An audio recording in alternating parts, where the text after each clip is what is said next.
Girl, can we talk? Yeah. I love the way you whine, girl. I love the way you walk. Yo. Welcome back to another episode of Let's Chat About It Belize. I'm coming to you today, your host, Pedro, aka Drosky36. Today's episode 2, we are calling Travel Belize. So let's chat about it Belize. All right. So for question 1, this is what I got for you guys. For my American born Belizeans, have you been to Belize? Have you been back to Belize? And why or why not? Why haven't you been? How was your experience when you went? How were you treated when you got there? Let me know. Throw it in the comments. Yeah, because for me, my first experience is not that memorable. I was 3 years old, so to think back. But there are some memories that kind of stick with me that I've had, that have pop in my head, like being at the Bliss Hotel, which I don't think is in the city anymore, and me jumping in the water as a 3 year old into the deep end, with just my floaties on and all my sisters being scared. But yeah, that was like something I remember from my first time going back. But yeah, I've been going back since then though, every year. For a while, I was going back every year with the cricket team that would go out there and play all the cricket games out in Belize. So that was my experience every year, going back and back and back. And I was able to learn different areas being with them because they would travel on a bus to all of these different villages and stuff. So I got to learn the area very well.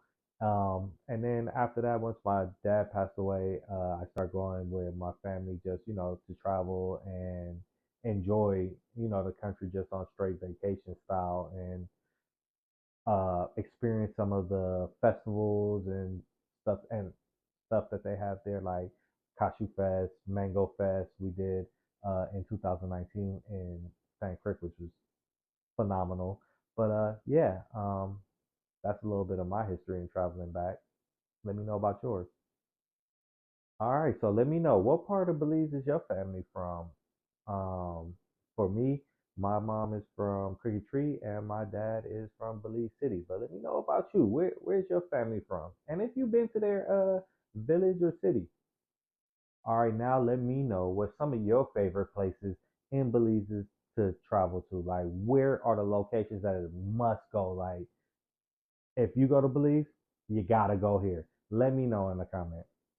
All right, so some of the places that I consistently go to every time that I go to Belize is obviously the city and Cricket Tree, and then Kikaka, San Pedro, Hopkins, and Placencia are like usually some of the places that I always stop when I go. But let me tell you, two places that I recommend every time if this is your first time going: Hopkins and Kikaka. Those are my must-to places. If you go to Hopkins, you gotta stay either at Coconut Row or the Jaguar Reef. Like, if you Coconut Row is a smaller, quaint, more cabana style uh resort, but it's nice. The bartenders are good, the food is good.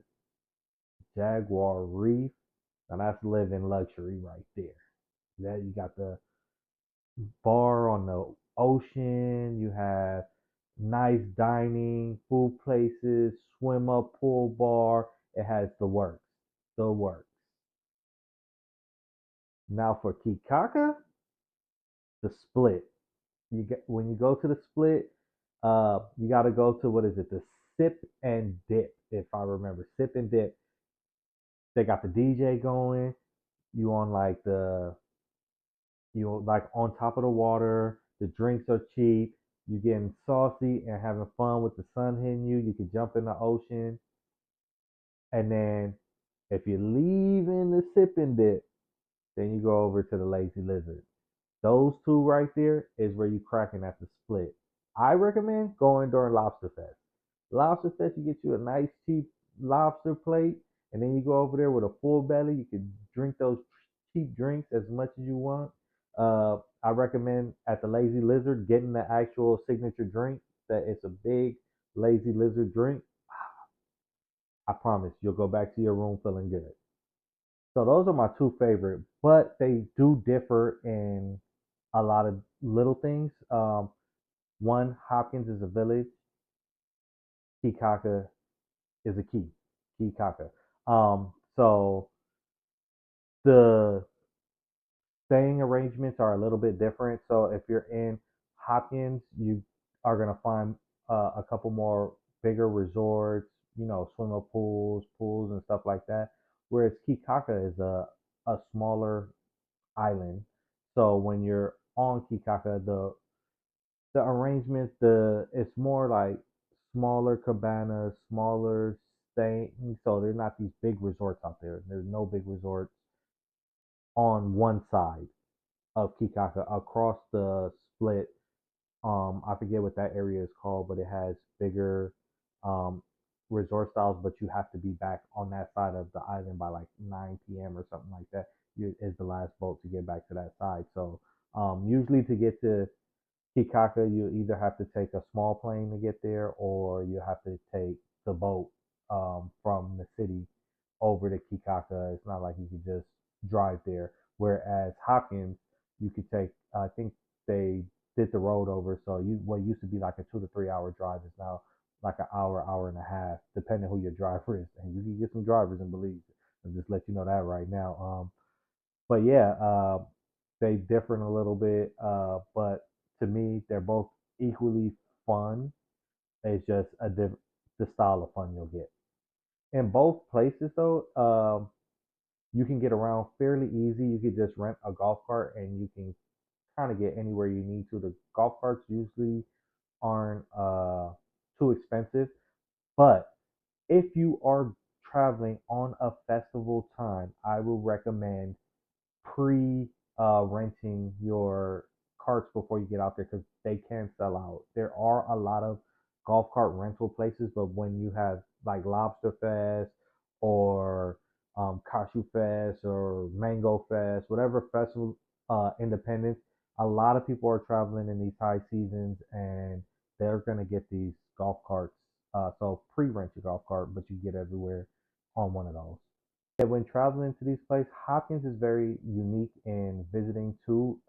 Reason I like it is because it helped me understand a lot of the Garifuna culture is heavy out there, and like that's where you'll get like a big dish like hadut or something out there. You can find more frequent, unlike going to some of the other places. When you go to Kikaka, it's more like um, a kind of local tourist area. Like it's a tourist kind of vibe, like vacation, but it's like a lot of locals go to Kikaka to go on their vacation or their days off. They'll go to Kikaka. So you'll find things fairly a little cheaper there than you would in a place like, let's say, San Pedro, where that's like the biggest tourist area where all the tourists go. Kikaka is more relaxed, calm music. You get more of the locals there kind of just lounging and relaxing. So, yeah. Yeah, well, both of these places, I like going to them because there's a lot of activities and tourism things you can still do at each of these places. It's just different in what you can do. Like, if you're in Hopkins, you can go to the chocolate making area where they get the cocoa, the actual cocoa plant, and they show you how to make chocolate from that. And it was a cool experience. I did that for the first time on my last trip. And then if you're in Kikaka, you can do more of like the water stuff. Like you can catch a boat to the barrier reef, and it wouldn't be too far. Which we do have the second largest barrier reef. Thank you.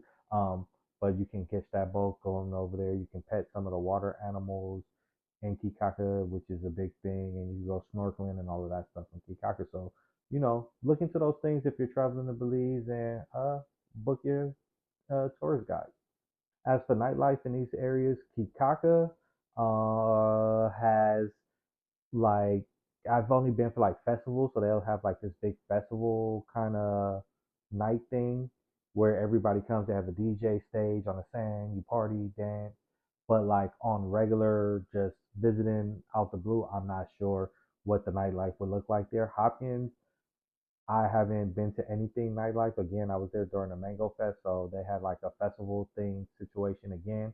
But we did try Ellis Cool Spot, which was cool. They bring a DJ there. You on the top deck. They had nice drinks, cheap drinks, and it was a vibe. So, but as for the nightlife, like club or anything, I don't know if they have any in the Hopkins Village, but I know in Belize City, there's usually a lot more nightlife options.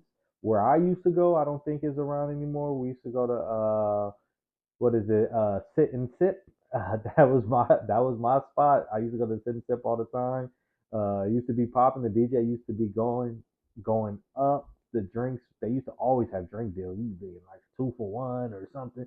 And I used to always leave out of there lit and partied out in a sweat. And they used to have a little chicken spot right next door to Sit and Sip, which was phenomenal. So you can always get some late night food here and there. So that's a good big plus. So with that being said, where are some of the places you've been? Let me know if you've been to any of these places that I've been to. What was your experience? How did you like it? And give me some recommendations of some other places that I should try out. And for the people who have not been to Belize yet, did I make any of these places seem appealing to you? If not, or if so, let me know.